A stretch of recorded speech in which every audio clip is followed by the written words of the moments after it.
And so in chapter 1, it's important for us to know scientific notation. So in this lecture, we're going to cover a little bit on how to do scientific notation. And then we're going to look at different types of numbers. Different types of numbers means numbers that are exact numbers, so you know exactly what the quantity is, and numbers that are measured.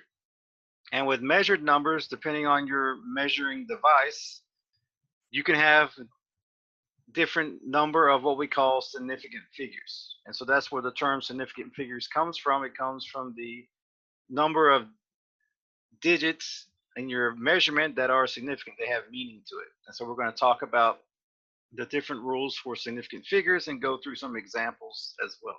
So that's the scope of the lecture today.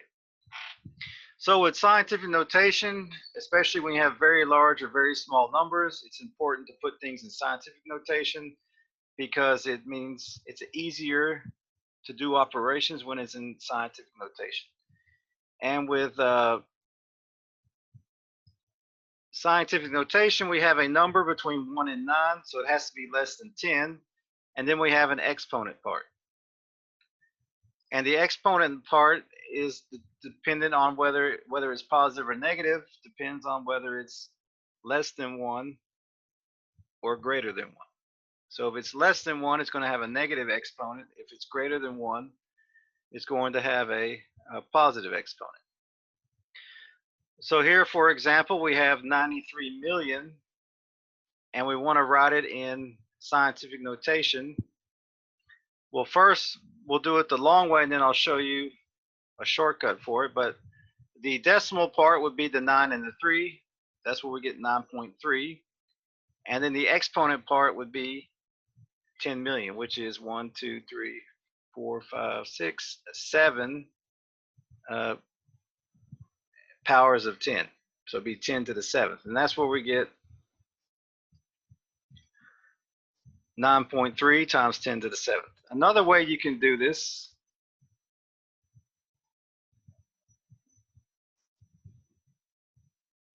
is if you look where the decimal point is, you need to move the decimal point. So let's imagine there's a decimal point here. You need to move it either to the left or to the right to get a number between 1 and 10. So if we start here, we go 1, 2, 3, 4, 5, 6, 7. So we had to move it 7 places to the left to get a number between 1 and 10, and that's where the 9.3, right above, the 9.3 comes from.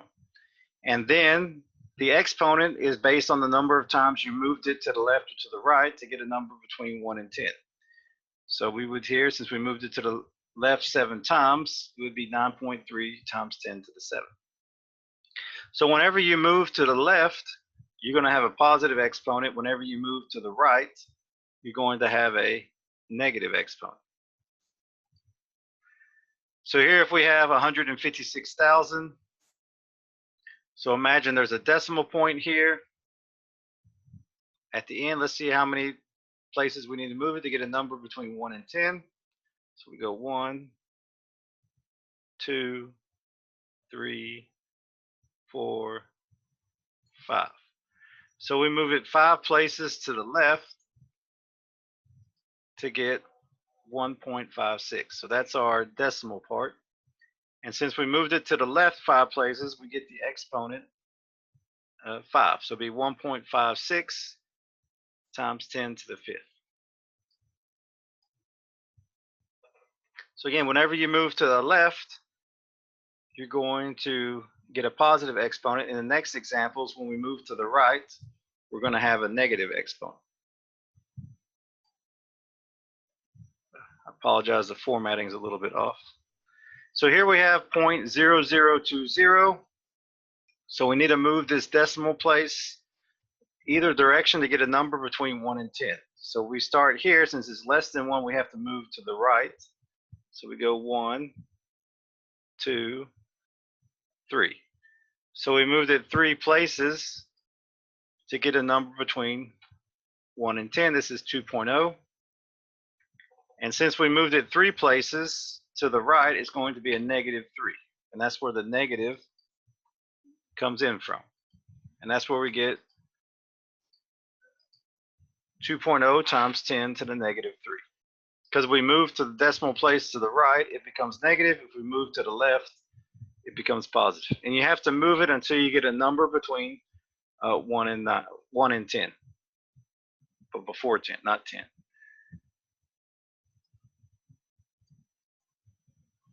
So next we have 0.00004507. So again, we need to move the decimal place to the left or to the right to get a number between 1 and 10.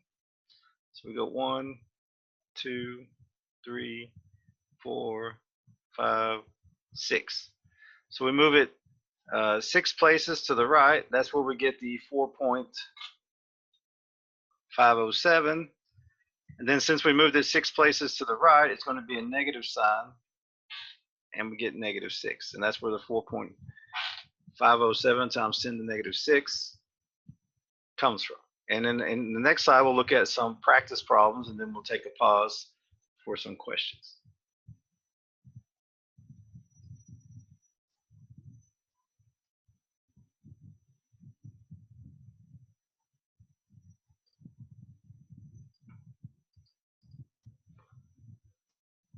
So here we have some examples we want to write in scientific notation. So the first example we have, I believe that's 10,800,000,000. And so we start with our decimal points, and we're going to move it, since it's a number greater than 1, we're going to move it to the left until we get a number between 1 and 10. So we go 1, 2, 3, 4, 5, 6, 7, 8. Now you can't stop after 8 because 8 would give us 10.8. You got to do one more to get 1.08. So our number is 1.08. And we moved it 3, 6, 7, 8, 9, 10, 11, well, 3, 6, 9, 10. 10 places to the right. So that would be times 10 to the 10. So again, we move it to the right, the left, it's a positive exponent. In the next example, we have a number less than 1. So we're going to move it to the right to get a number between 1 and 10. So we go 1, 2, 3, 4. So our number is 3.44. And since we moved it 4 places to the right, we're going to need a negative exponent.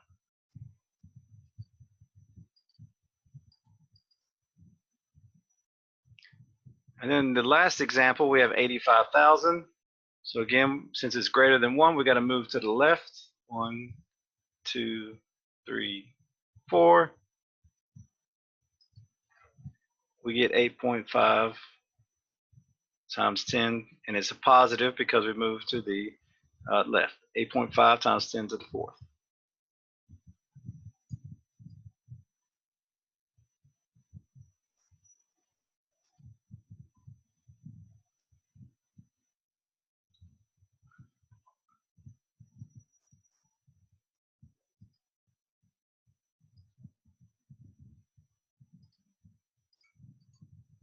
So scientific notation is a way to write numbers. Now we're going to learn about the different types of numbers, and there are 2 categories of numbers. We have exact numbers and measured numbers, as I mentioned in the intro. And so exact numbers are numbers that you can obtain by counting that quantity. So for example, if we were to count all the students in this class right now, it would be 22 students. Excuse me. We know there's exactly 22 students in the class. There's no uncertainty in that number. Or for example, if you count the number of eggs in a dozen, you know there's exactly 12 eggs. Or if you're counting the number of electrons in an atom, you know that there are 8 electrons in an atom. So if it's a number you can obtain by counting, it's an exact number. The other way it can be an exact number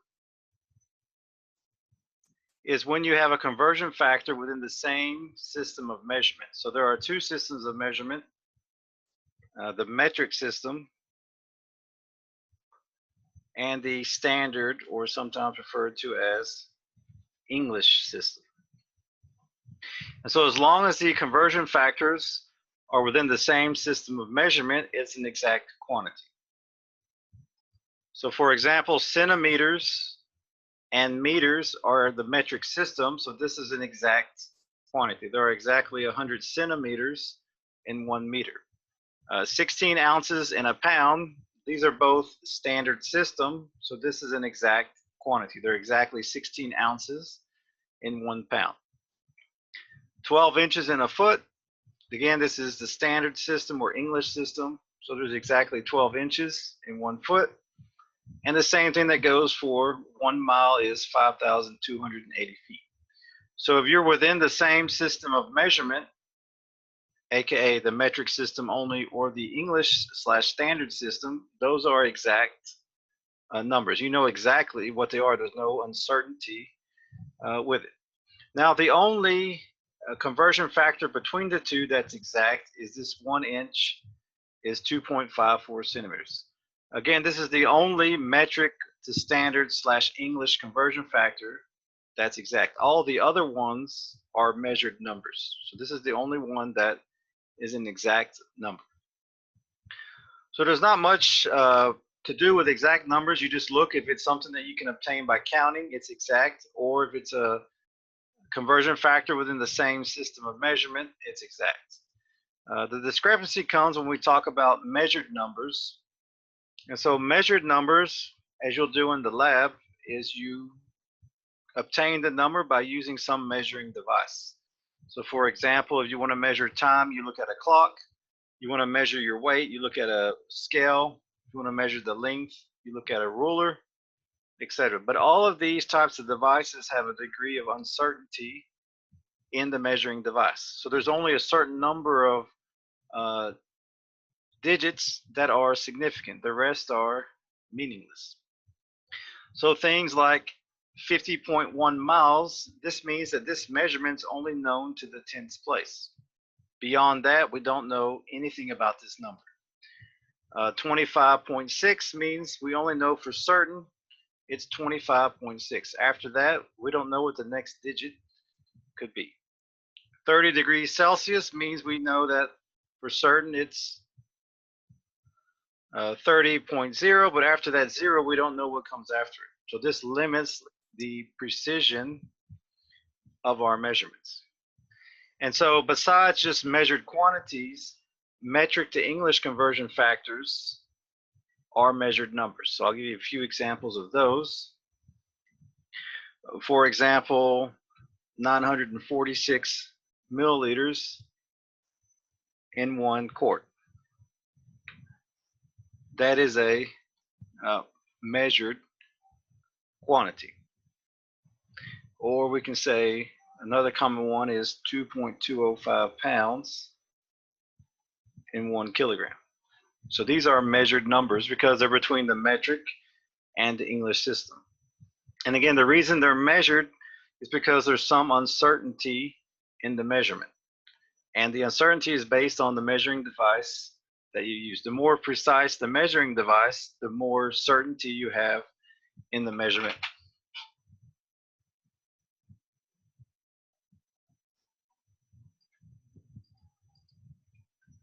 So here we'll look at an example following measured and exact numbers. So I give you a list of numbers. I want to know which ones are exact and which ones are measured. So we'll go through these and then we'll pause for a break. So the first number we have is 3.50 feet. Now the unit feet is a measured unit, so you have to measure to obtain the value for feet. So this is not an exact number. This is a measured number because again, feet, you have to use a measuring device to obtain the measurement for feet. Next we have 400 pounds. So again, pounds is a measured quantity. So you have to measure it using a measuring device. So this 400, even though it's 400, 400, it's still not exact. It's a measured number. And so this is not an exact number. Next we have 800 atoms. Now atoms here is something you can count. You can count the atoms, so you know exactly that there's 800 atoms. So 800 atoms is an exact number because you can count the individual atoms. 7.5 times 10 to the 5th seconds. Again, second is a measured quantity. You have to use a measuring device to measure it. So this would be a measured number. Now 1 liter is 1,000 milliliters. Liter is a metric unit, and milliliter is a metric unit. So this is metric to metric. So this is an exact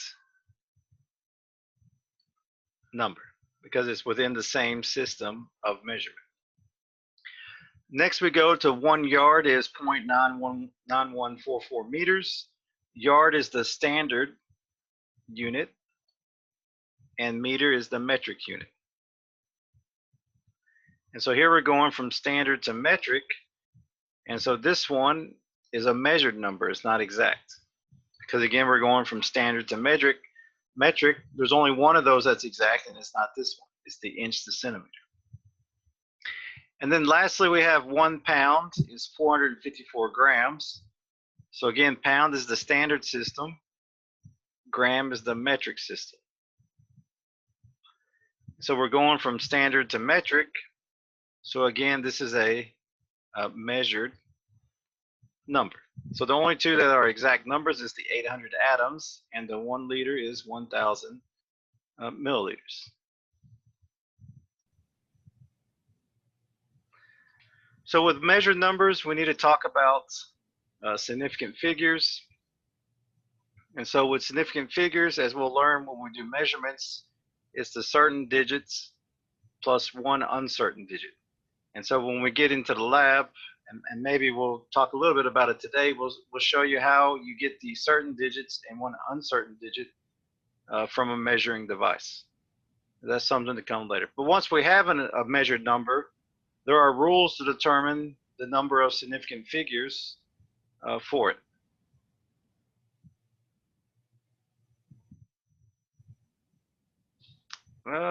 Let's see.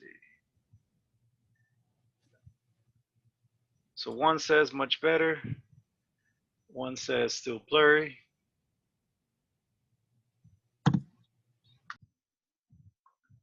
So with measured numbers, we need to know the significant figures, and we'll talk about actually using a measuring device and obtaining the significant figures when we get into the lab and actually do measurements. But for a measured number, if you want to determine the number of significant figures,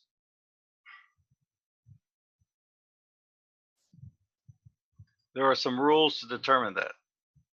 And so the first thing we need to know is that all non-zero numbers are significant. So anytime you look at a number and it's not zero, that's a significant number. So it could be a 3, a 4, a 7, or an 8. So if it's non-zero, it's significant. If it's a number written in scientific notation, that means everything is significant. That includes zeros and non-zero numbers. So if I write, for example, 3.20 times 10 to the third, that 0 is significant because it's written in scientific notation. So non-zero numbers are significant. All numbers in scientific notation are significant, including zeros. Exact numbers have unlimited significant figures. So we call it infinite number of significant figures. So when we say there's, for example, 3 apples, we know that there's exactly 3 apples we have. There's no uncertainty in the apple. When we say 1 inch is 2.54 centimeters, we know there's exactly 2.54 centimeters in 1 inch. The place where there's some discrepancy is with the zeros. So when it's not in scientific notation, there are 3 types of zeros we can have. And the first one is called leading zeros. And with the leading zeros, these are zeros before the first non-zero number. And so these are insignificant. So they don't count towards significant figures. And the way you can know this is if you write it in scientific notation, this would just be 3.5 times 10 to the negative 4.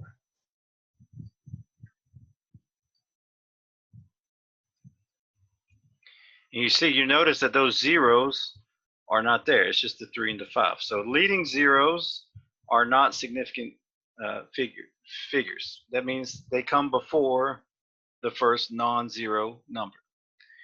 The next type of zeros we have are captive zeros, and with captive zeros, they're between two non-zero numbers. So this example, 2.003, since the zeros are between two non-zero numbers, they're significant.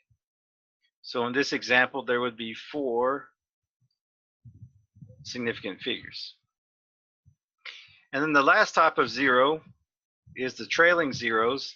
And with the trailing zeros, these are zeros that are typically called placeholding zeros because they're to give placeholding values. And with trailing zeros, it depends if there's a decimal point at the end or not.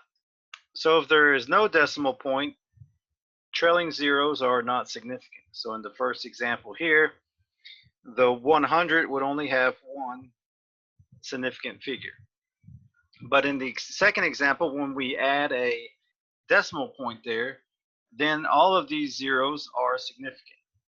So with trailing zeros, what you're looking for is there a decimal point present or not present? And if it is present, that means that those trailing zeros are significant.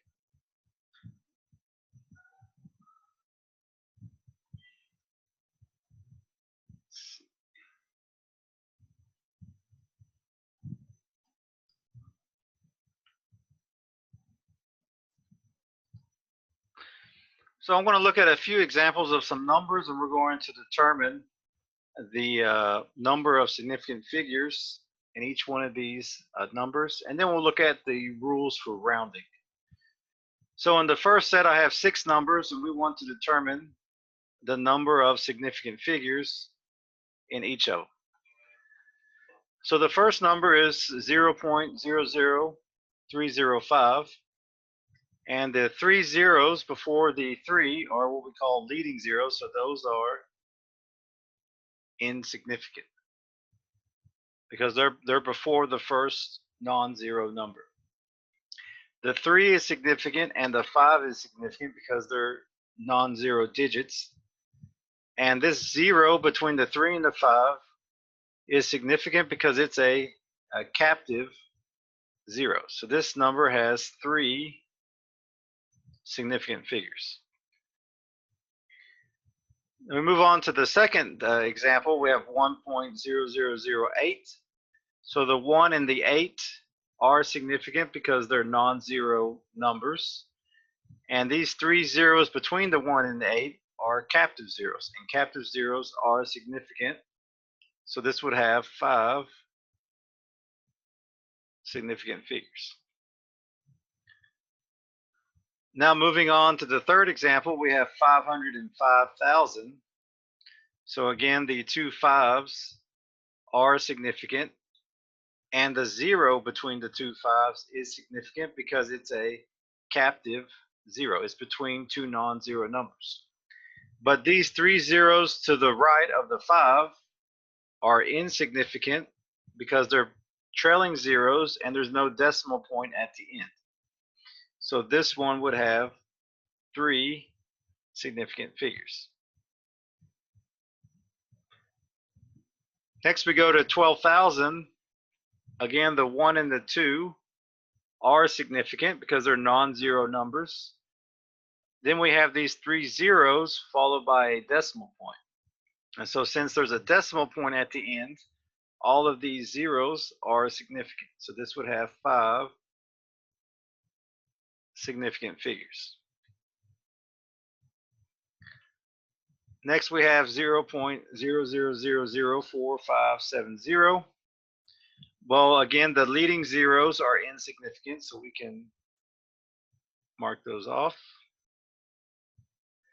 The 4, the 5, and the 7 are significant because they're non-zero numbers. And this 0 here is significant because it determines the precision at which this measurement was recorded.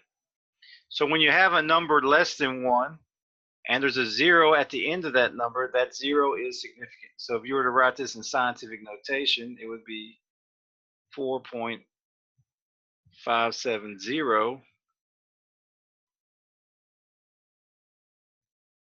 times 10 to the, what's that, 1, 2, 3, 4, negative 5. So this would have 4 significant figures. And then lastly, we have 15,300. Well, the 1, the 5, and the 3 are non-zero numbers, so they're significant. But these 2 zeros here are trailing zeros, and there's no decimal point. So this would have 3 significant figures. Now with rounding, it's a fairly straightforward set of rules. So we want to look to the right. When we're rounding, we want to look to the digit to the right of the last digit we want to keep.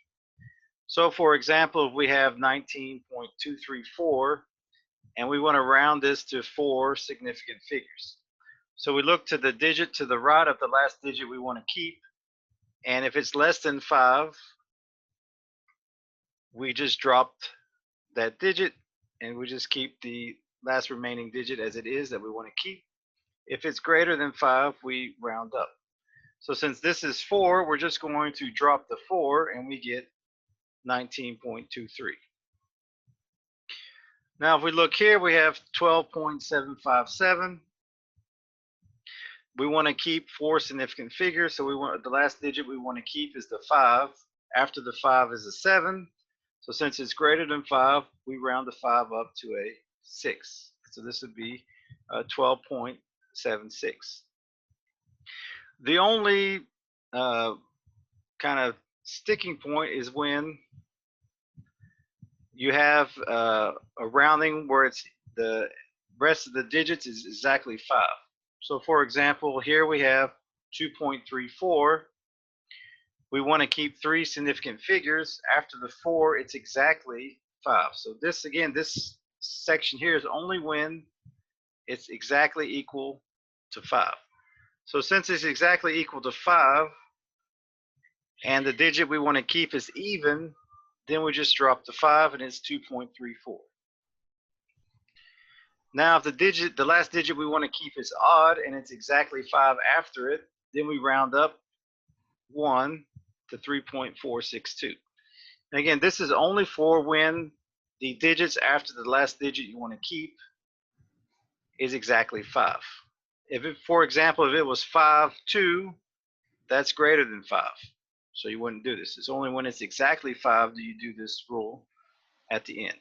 So for example, if we had, 205.6502, or say 512, and we want to round to 4 significant figures, 1, 2, 3, 4. After the 6, it's not exactly 5, it's 512. So this gets rounded up to 205.7. It's only when it's exactly 5 that we do this little even odd trick. And now we're going to look at some examples and then we'll take a pause.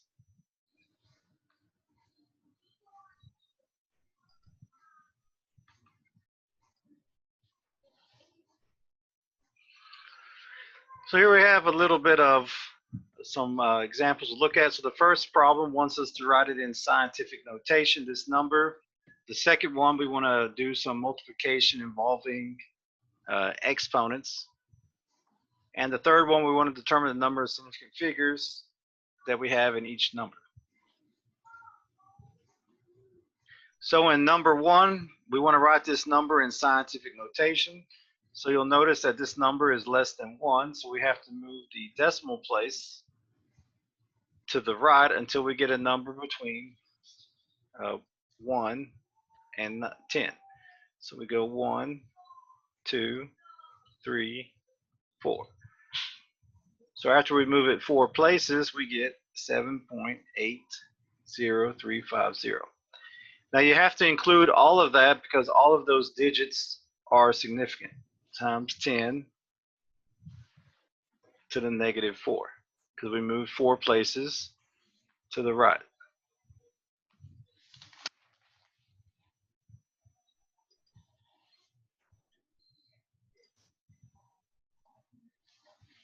If you could put your mic on mute, please. Next, we have an operation involving exponents. Now, you can use your calculator to do this. If you do use your calculator, if you have a TI-30, I'll show you how to put it in your calculator, and then I'll show you how you can do it without a calculator. So if you have your TI-30, you want to write, say, parentheses 3, and then you want to hit second e to the negative 1 button, and that gives you this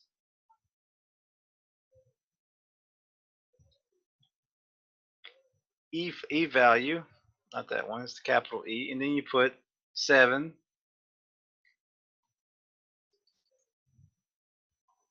and close parentheses. So that's how you add it to your calculator. And make sure you use parentheses. If not, you can get some wild answers. Then you do multiplication sign, and then another parentheses, put 2, and again second x to the negative 1 brings you a capital E, and then you write negative 5. Now for the TI-30s, you use the negative sign that's below the number 3. You don't use the minus sign, so it's negative 5 close parentheses. And you'll see that your calculator will give you 600, or you can write it 6e to the second. Now, if you want to do it without a calculator, what you can do is you multiply the numbers first. So we take the numbers in front of the exponents. So we have a 3 and a 2. We multiply them together. We get 6 times. And then when you multiply, you add exponents. So 7 minus 5 gives us 2. So when you're multiplying or dividing numbers with exponents, you can just multiply the number part, and then when you multiply the exponents, you just add them together, or if you're dividing, you subtract them. Now, for example, if you were to get a number in scientific notation that was, say, 75 or 75e, or say times 10 to the third, this would not be correct scientific notation. So you would have to make sure you put it in correct scientific notation, which would be 7.5 times 10 to the fourth. So when you do it without the calculator, you got to make sure that your number is between 1 and 10. If it's not, you have to move the decimal point to get it between 1 and 10. Now, if we look at number 3, we want to determine the number of significant figures in these different numbers. So in the first one, this is written in scientific notation, so everything in scientific notation is significant. So this would be 4 significant figures. In B, we have a number less than 1. So again, the leading zeros are insignificant. They don't count. The 4, the 9, and the 3 are non-zero numbers. They count. And then this 0 at the end counts because it's a number less than 1. So when you have a number less than 1 and there's a 0 at the end, it is significant. And so this is 5 significant figures. Next, we have 5,000.35. So the 5, the 3, and the 5 are significant. And these 3 zeros are captive zeros, so they're significant as well. So that would be 6 significant figures. And then lastly, we have 101,000. So the ones are significant. And this 0 between the two ones is significant as well because it's a captive 0. Now these trailing zeros are not significant because there's no decimal point. So this would have 3 significant figures. Now, before I take a pause, let me just explain something else too. Whenever you take these numbers, for example, C, and you write it in scientific notation, you have to include all of these significant figures. So for C, it would be 5.00035 times 10 to the third.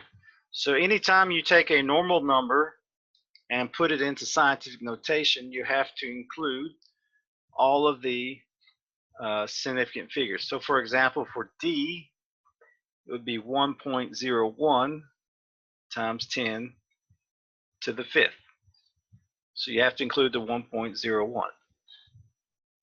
Now, for example, let's say that we have 101,000 and we want to round this to 2 significant figures. So you have a question that says round this number to 2 significant figures.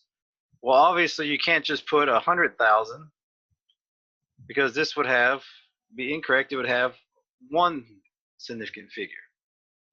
So how would you write this to have 2 significant figures? So you can't do that. So what you have to do is, the only way you can write it is in scientific notation. So the correct way to write this, if you want 2 significant figures,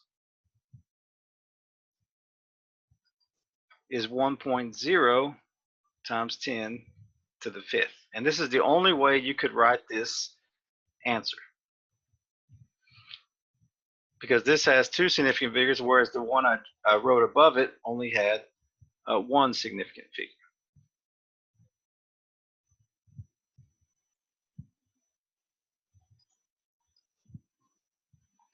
So here we have another set of examples just to kind of reiterate significant figures. I'll kind of go through it slowly so that if you want to work on it and kind of ahead of me and see what you can get as we go through it, and then we'll take a pause and check your work. So here again, I've given you a list of numbers, and we want to know how many significant figures these numbers have. So take special note that the units have been given as well. So in the first number, we have 0.00405. The first zeros are leading zeros. These are insignificant. The 4 and the 5 are significant. And the 0 is a captive 0, so it is significant. So this one has 3 significant figures. Also, millimeter is a measured quantity. So to obtain millimeters, you have to use a ruler. And just for practice, if you wanted to write this in scientific notation, it would be 4.05 times 10 to the negative 3.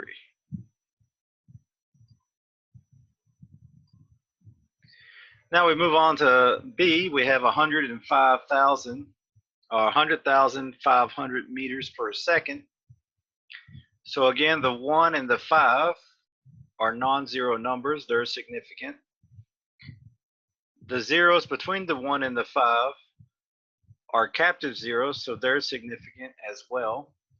These 2 zeros at the end are trailing zeros, but there's no decimal point, so these are not significant. So this one has 4 significant figures. And likewise, meter per second is a measured quantity. So if we were to write this in scientific notation, it'd be 1.005 times 10 to the fifth.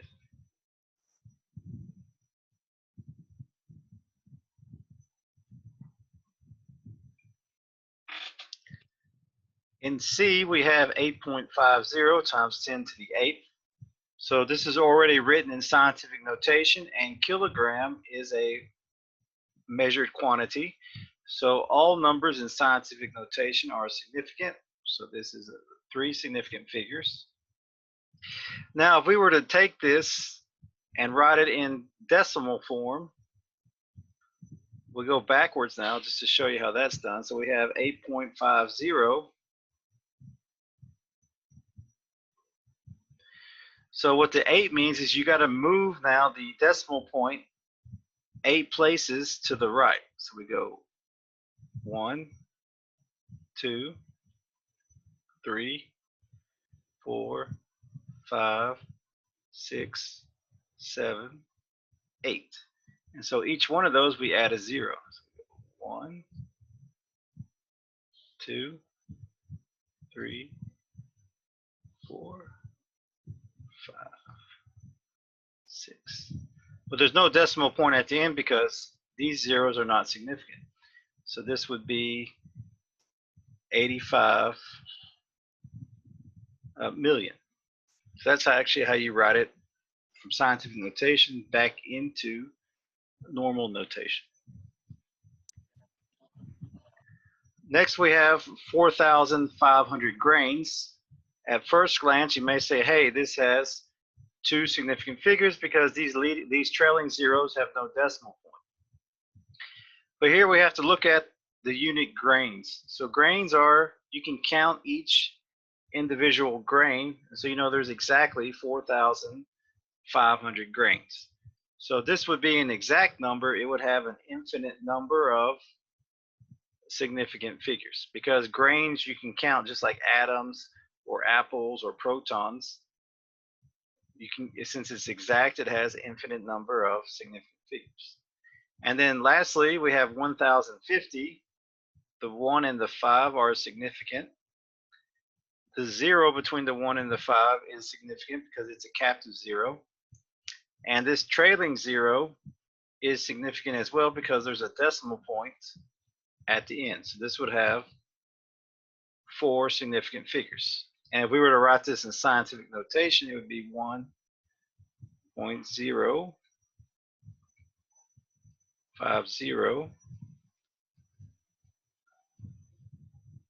times 10 to the third.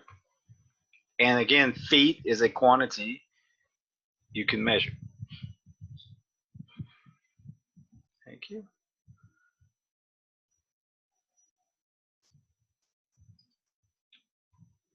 So now we're going to get into measuring. We got a few examples of how we get significant figures from measured quantities. Let's say we're measuring something and we want to determine the number of significant figures in that measurement. As I said earlier, for significant figures, it's a certain digit and one estimated digit. And the estimated digit, or what we call the extra digit, is usually the rightmost digit in your measurement. So here we have something called a graduated cylinder. It forms when you put liquid in it, it forms a curved surface. So you want to record the volume at the minimum of this surface, which is called a meniscus. And so again, for significant figures, we need the certain digits plus one uncertain digit. And the uncertain digit is what we refer to as the estimated digit. So when you're doing a measurement, the certain digits will be the same for everyone. The estimated digit could be different. And so the certain digits are based on the smallest tick mark on your measuring device.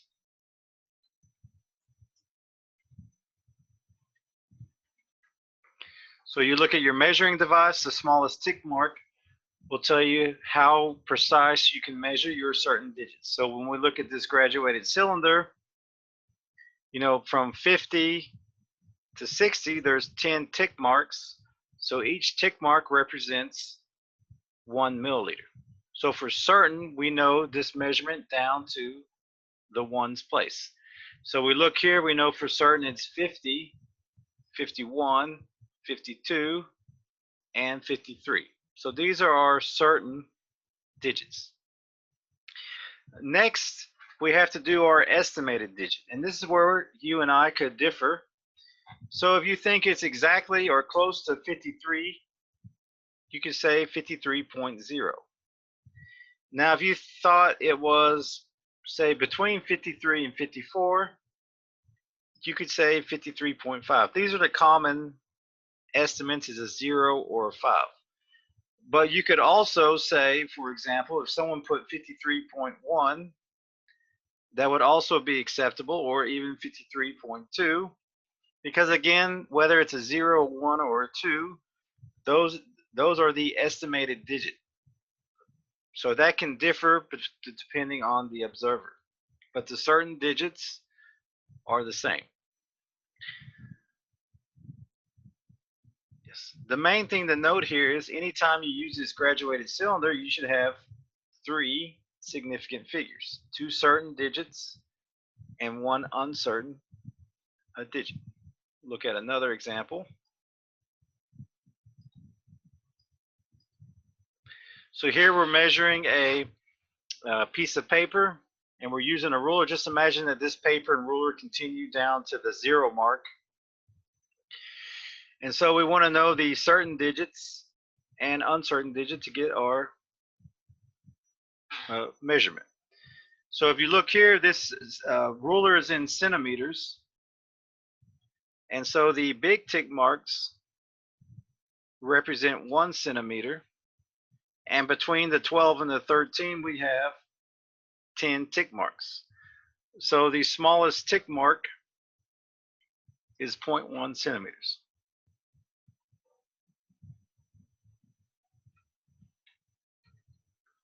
So since the smallest tick mark is 0.1 centimeters, that means our certain digits go to the tenths place. So we know for certain that the paper is 13.3 centimeters. Those are our certain digits.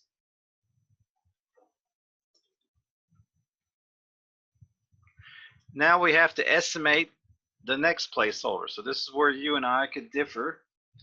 But I think, hey, it's roughly between 0.3 and 0.4. I'm going to put 13.35 centimeters.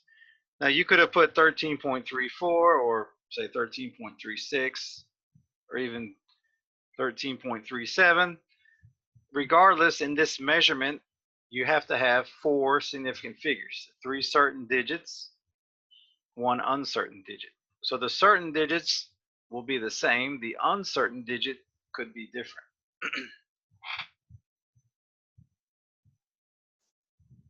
We'll look at one more example. Oh, no more. So let me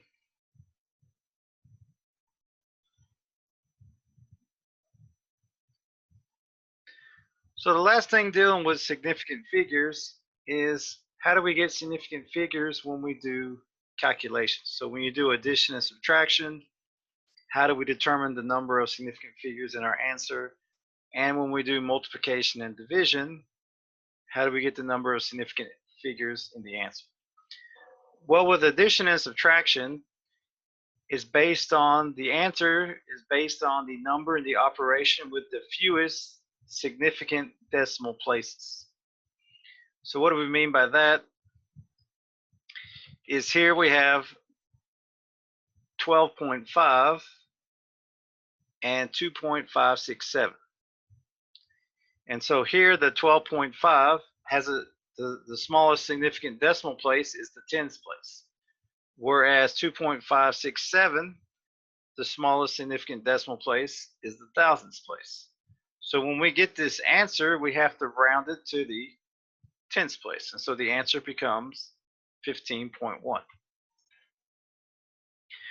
Likewise, when we look at the next one, we have 12.5678. The smallest decimal place here, significant decimal place, is the 10,000ths. But at 0.12, the smallest significant decimal place is in the hundreds. So we're going to have to round this to the hundreds place. And so that's what you do for addition and subtraction. You look at which number has the least number of significant decimal places. And the reason I say significant decimal places is, for example, if you had a problem like this, you had 100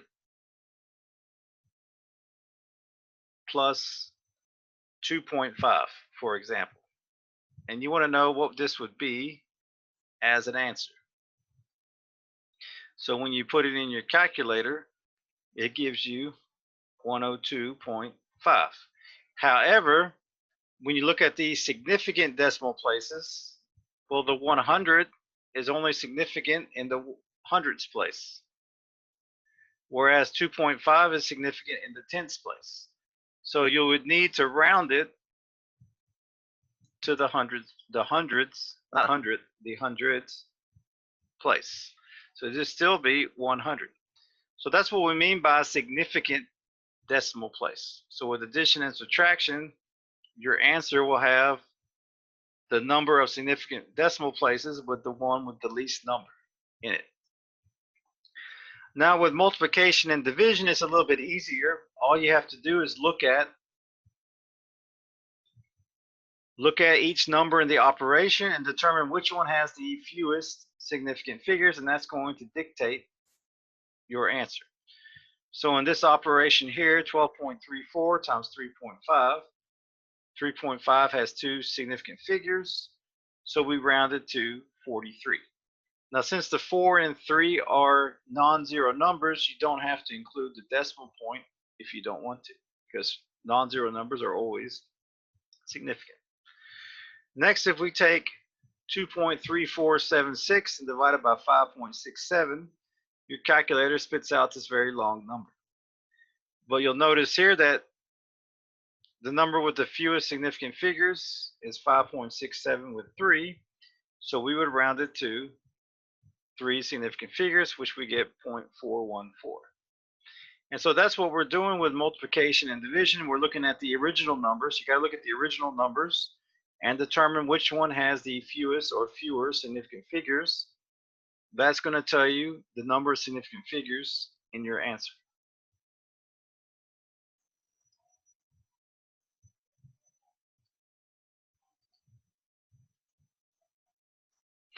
So now let's look at some more exercises.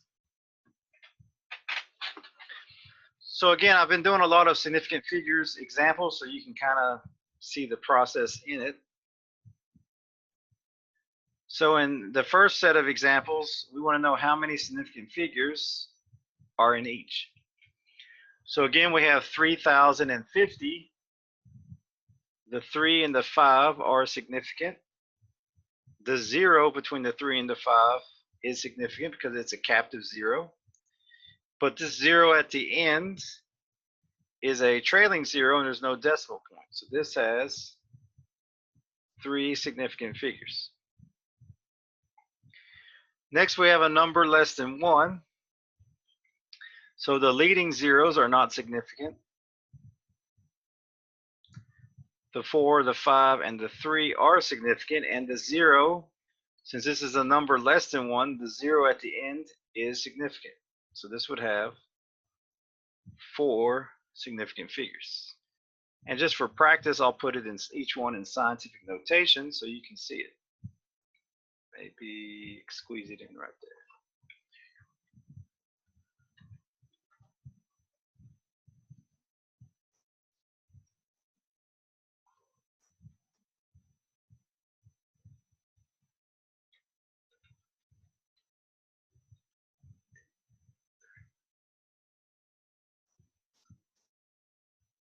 Now number 3, it's already in scientific notation, so all digits in scientific notation are significant. So if we were to write this out of scientific notation, it would be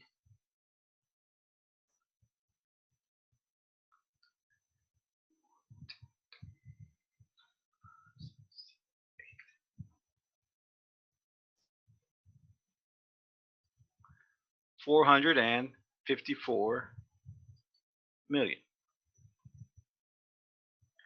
Next we have 470.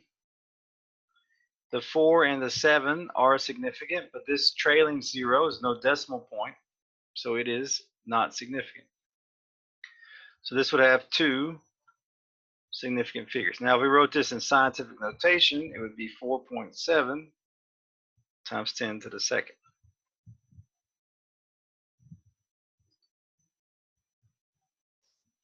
And then lastly, we have 10,000, but we have a decimal point at the end. So the 1 is significant, and since there's a decimal point, all of these zeros are significant. So all of these trailing zeros are significant. So this would have 5 significant figures. Now, if you wanted to write this in scientific notation, it would be 1.0000 times 10 to the 4th. So, now, in the second set of examples, we want to round to the number of significant figures in parentheses. So in number 1, we want to round to 4 significant figures. So we go 1, 2, 3, 4. The digit to the right of 5 is 8. So since 8 is greater than 5, we're going to round up. So we get 3,576. We have in number 2, we have 135. We want to round to 2 significant figures. So after the 3 is exactly 5, and since 3 is odd, we're going to round up to 140, or you can write it as 1.4 e to the second.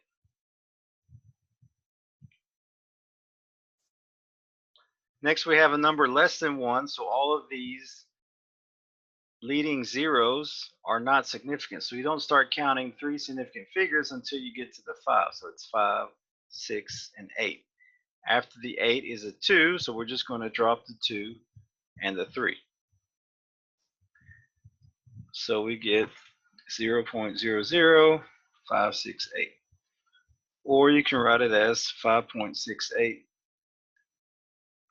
times 10 to the negative 3.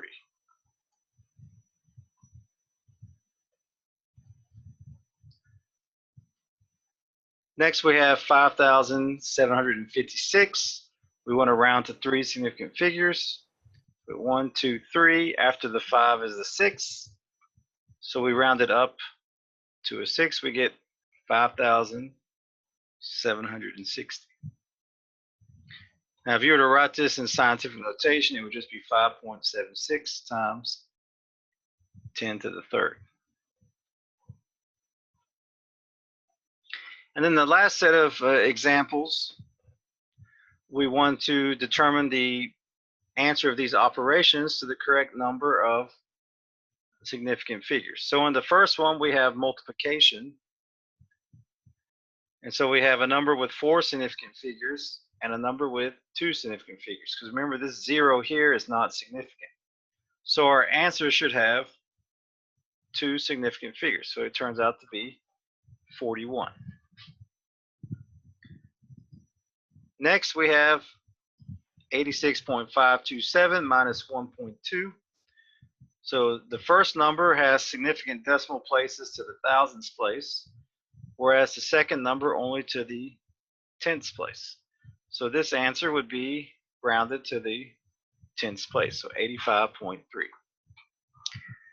Now sometimes you can have a mixture of multiplication, division, and addition and subtraction.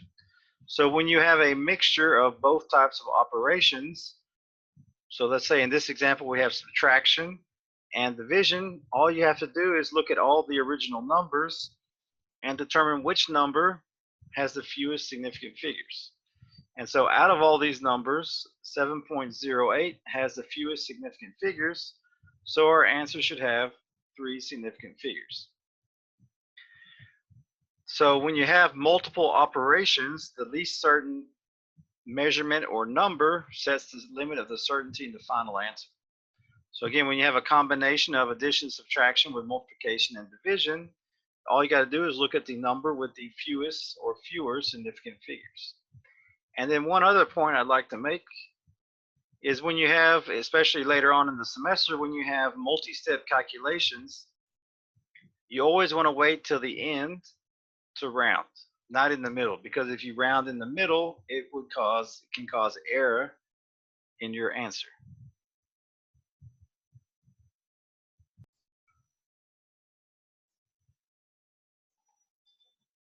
So when we're doing unit-to-unit conversions, one type of conversion is converting from one metric prefix to another.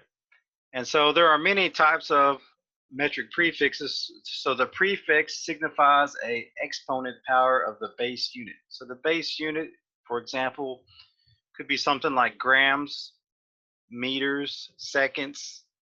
So for example, everyone's heard of kilograms. So kilo is the prefix in front of grams, representing 1,000 grams in 1 kilogram. Whereas centi represents that there's 1/100th of a meter in a centimeter, or you could say there's 100 centimeters in a meter. So each one of these prefixes represents a power of 10. Now the way you interpret this chart is, for example, for kilo, let's say we're using the base unit for just example purposes. Our base unit is meter. So the symbol for meter is M. And so when we go to kilo, the way you interpret this chart is 1 kilometer is 1, and when I use the symbol E, it's the same as 10. So 1 times 10 to the 3 meters. Another way you could see this is 1 meter is 1 e to the negative 3 kilometers. So either one of these is acceptable. It's just depending on what you define as 1. So now if we go to centimeter, the way you would interpret this is 1 centimeter is equal to 1 e to the negative 2 meters, or you could write it 1 meter is 1 e to the second centimeters. So they both are the same. For millimeter, 1 millimeter is 1 e to the negative 3 meters, or 1 meter is. So notice that things like deci, centi, milli, micro, those are smaller exponents than the base unit, whereas deca, kilo, mega are larger than the base unit. So for micro, we use the Greek symbol mu, and it would be, I'll have to use u because I don't have the Greek symbol, but 1 micrometer is 1 e to the negative 6 meters, or 1 meter micrometers. Another common one is nanometer.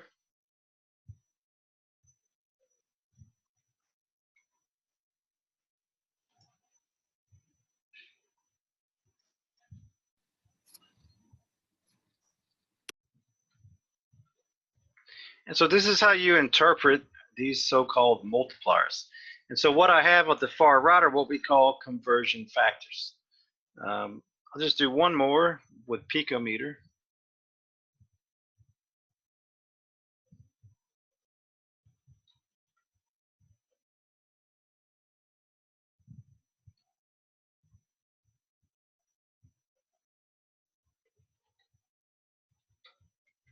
Okay. And so again, these on the right, the far right, are called conversion factors. And we're going to be using them to convert between the different prefixes of the metric system.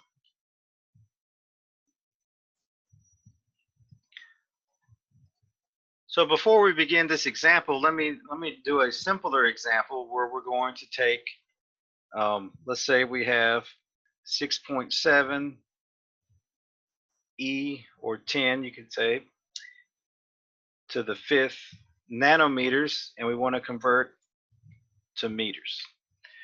So in this simple example, we want to convert nanometers to our base unit, meters. And so what we need is the conversion factor between nanometer and meter. And based on the previous slide, we know that 1 nanometer is this many meters. So now we're going to do our train tracks.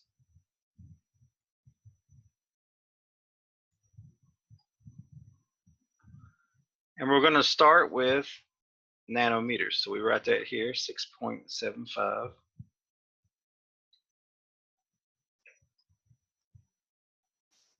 Now in our conversion factor, since we're starting with nanometers on the left and our conversion factor, nanometer goes on the bottom and meter goes on top.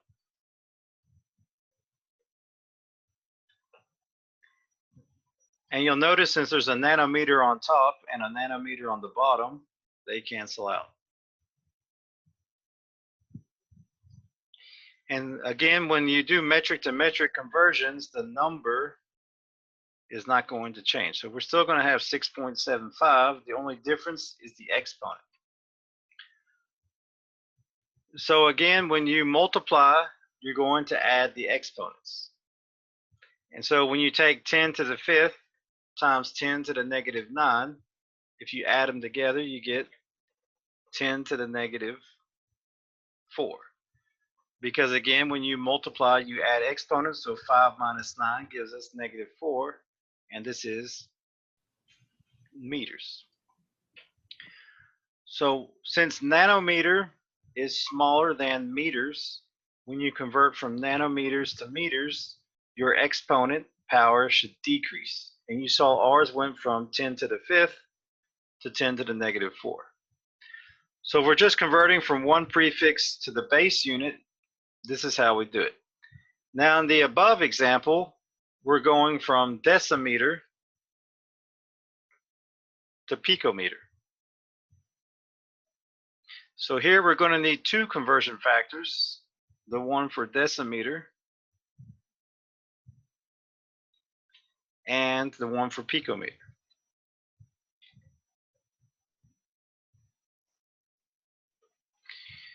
And the way we're going to solve this problem is we're going to do it in two steps. We're going to take decimeters, convert it to meters, and then take meters and convert it into picometers.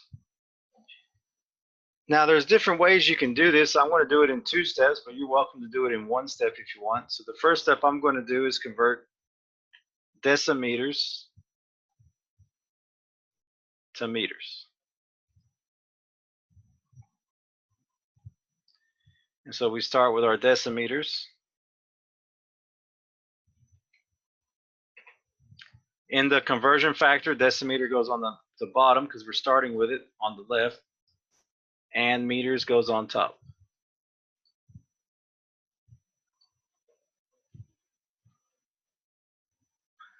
And so our answer, again, the number is going to remain the same. It's just the exponent that changes.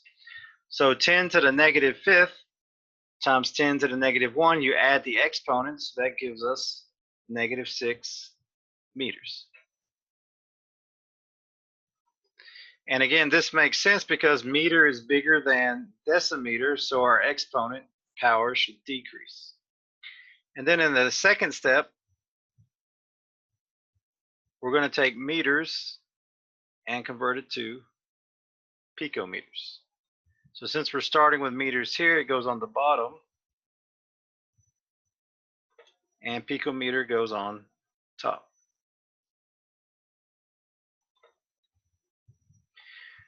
And you'll notice here that also meters cancels just like decimeters canceled here.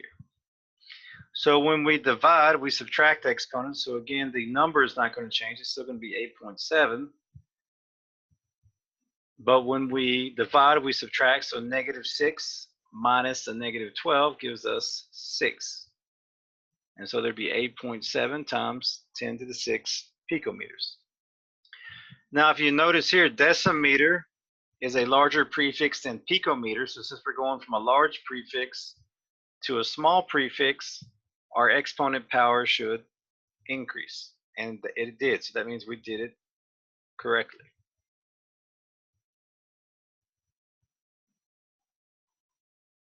This will be the last one for tonight. Okay, so here we want to convert picoseconds into milliseconds. And so we already have the conversion factors of second to picoseconds and seconds to milliseconds. And the way we're going to do this is we're going to take picoseconds, convert it to seconds, convert it to milliseconds. We're going to do it in two steps. So I'm going to draw my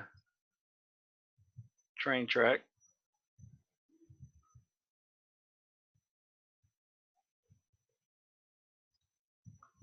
So we're starting with 6.78 times 10 to the 8th picoseconds.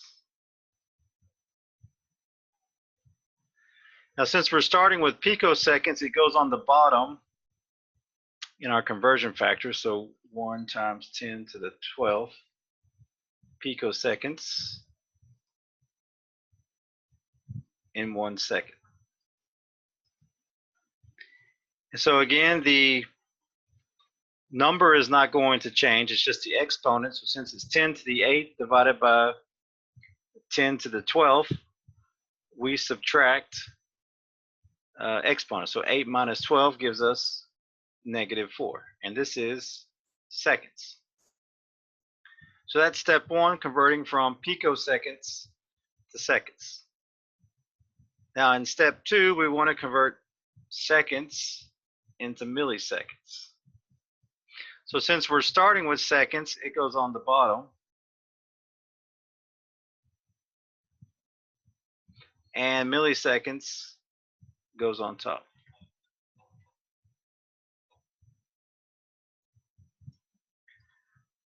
Now when you multiply, you add exponents, and again the number is not going to change. It's still going to be 6.78.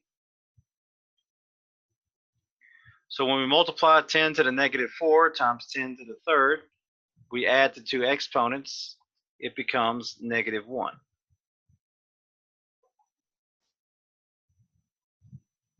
And so we get 6.78 times 10 to the -1 milliseconds. And since we're going from picoseconds, which is a smaller prefix than milliseconds, our exponent should be less than what we started with, our exponent power.